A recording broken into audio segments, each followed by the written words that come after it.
నమస్తే, ఏటీ పల్స్కు స్వాగతం. నేను శర్మ. బిల్లును ఓడించి సంబరాల. దేశ మహిళలు మిమ్మల్ని క్షమించరు. విపక్షాలపై అమిత్ షా ధ్వజం కాదు, శాపాలు ఇవి. శాపం పెడుతున్నాడు అమిత్ షా. మహిళా రిజర్వేషన్ల బిల్లును ఓడించి విపక్షాలు సంబరాలు చేసుకోవడంపై కేంద్ర హోంమంత్రి అమిత్ షా తీవ్ర ఆగ్రహం వ్యక్తం చేశారు. సంబరాలను దేశ మహిళలు గమనిస్తున్నారని, వారు ఈ ద్రోహాన్ని ఎప్పటికీ మర్చిపోరని లోక్సభలో బిల్లు వీగిపోయిన తర్వాత వ్యాఖ్యానించాడు.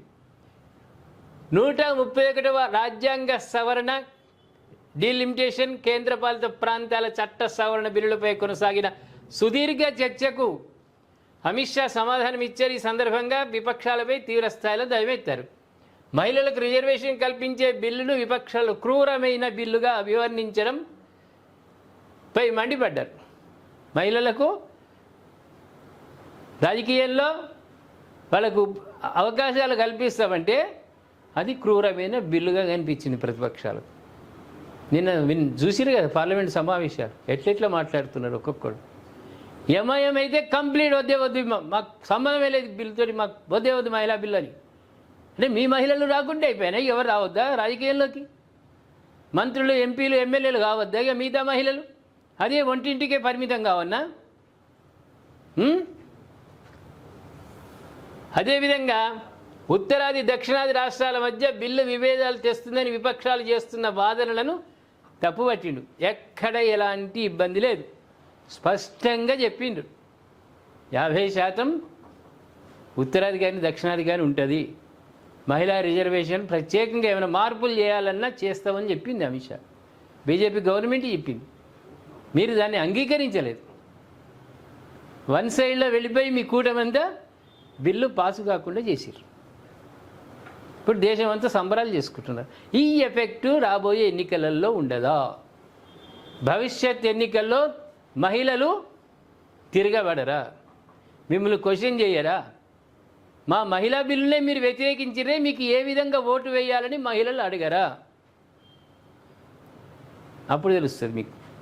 అప్పుడు ప్రజలు ఇచ్చే సన్మానాలు, సత్కారాలు అప్పుడు తెలుస్తుంది. ఇప్పుడు పండుగ చేసుకోండి, ఏమలేదు, బ్రహ్మాండంగా. తెలంగాణలోని మల్కాజ్గిరిలో దాదాపు 30 లక్షల మందికి పైగా ఓటర్లు ఉండగా, ఢిల్లీ, బెంగళూరు, గాజియాబాద్లో 20 లక్షల పైగా ఓటర్లు ఉన్నారు. డీలిమిటేషన్ తర్వాత ఆయా చోట్ల 2 సీట్లు వస్తాయి. దీనివల్ల సభ్యులకు, ప్రజలకు ప్రయోజనం చేకూరుతుంది. జిల్లాలు 60 కిలోమీటర్ల పరిధిలో ఒక జిల్లా హెడ్ క్వార్టర్ ఉంటే ప్రజలకు ఉపయోగపడ్డదా లేదా?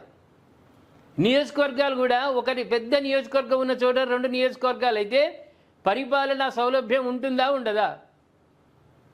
ఏం లేదు.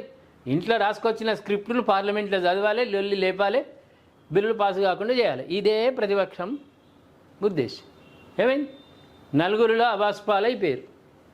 కాంగ్రెస్ ఎప్పుడైనా మహిళా బిల్లుకు కానీ, పునర్విభజనకు కానీ, పునర్నియోజకవర్గ విభజనకు కానీ వ్యతిరేకమని ముద్ర అయితే పడ్డది. వాళ్ళకి ఏం కాలే, కేంద్రానికి ఏమి కాలే. మీరు బదనామైపోయారు. ఇప్పుడు మీరు స్వీట్లు పంచుకుంటారు, పటాకులు కాల్చుకుంటారు, పండుగలు చేసుకుంటారు. చేసుకోండి. రేపు ఉన్నది 29 ఎన్నికలలో ప్రజల బుద్ధి చెప్తే అప్పుడే తెలుస్తుంది మీకు. ఏమంటారు ప్రేక్షకులారా? దయచేసి మీ కామెంట్ రూపంలో తెలియజేయండి. ఫెయిల్యూర్ ఎవరిది? ప్రతిపక్షందా, అధికార పక్షందా?